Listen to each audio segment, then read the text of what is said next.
ghost hospitals plight. We are now joined by Mike Waters, a DA member of the Gauteng Provincial Legislature. Mike, good morning. Thank you so much for your time. Gauteng Health spending 5.7 million rand annually to guard a derelict hospital. The last time you did oversight in Kempton Park, you pointed out that SAPS has been renting cramped facilities for decades when the hospital could have been converted into a police station. What could that money achieve at an operational facility today? Well, you're quite right. We are wasting 5.7 million a year to guard a hospital which is not being guarded. As you can see, it's been vandalized beyond repair. And this is when we're spending millions supposedly guarding it. So we've been calling for the reopening of the hospital as well as the entire area to be used as more of a community project. And we've suggested several solutions. One of them is moving the Norcombe Park police station and their detectives to one venue. Currently, they are separated. We're paying high rent for the detectives for the Norcombe Park branch. And so we feel it could become more of a community area where we could have a clinic, a day clinic for the residents. We could reopen the hospital and also accommodate the police as well as other things. It's a massive area, and there's also a huge nursing training area as well. Nurses were trained at the Kempton Park Hospital for many years, and the need for training of nurses is dire at the moment.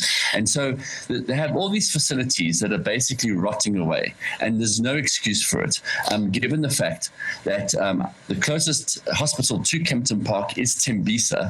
And we know how infamous that is currently with the corruption, etc. And so, the residents of Kempton Park are desperate for a hospital, and we are calling on the state to reopen this hospital. So from where you're standing, you think reopening the hospital is an option and not demolition? Because there's also some people calling for the fact that they should just demolish it because it's costing so much as it is. Well, in a reply to a question that I received back from the MEC of Health here in Gauteng, there's two options. One is refurbishing what is there, which would cost roughly 1.8 billion rand. And I'm no expert, but having gone through that building and seeing how it's the extent of the vandalism, one would think that it would cost a lot more than that. The other option is to demolish the hospital completely, given the state it's in, and to rebuild the hospital would cost roughly 3.4 billion rand. So what the department has done, and we welcome this, they've issued an expression of interest where they have called for the private sector to come forward with suggestions on how we could have a public-private partnership in the area and in order to reopen the hospital. So we do welcome that. That is a step in the right direction. But, this, as you said earlier on, this hospital has been closed for 29 years now. And there was no need to close it in the first place, quite frankly. Finally, let me then ask you this. Is this an isolated case, or do we see similar wasteful spending on unused infrastructure elsewhere as well? There's lots of, there's buildings in the center of Johannesburg that the department pays huge amount of rent for, the departments generally, the Gauteng departments, where they're not being occupied. And, it's a lot of wasteful expenditures going on throughout the Gauteng departments.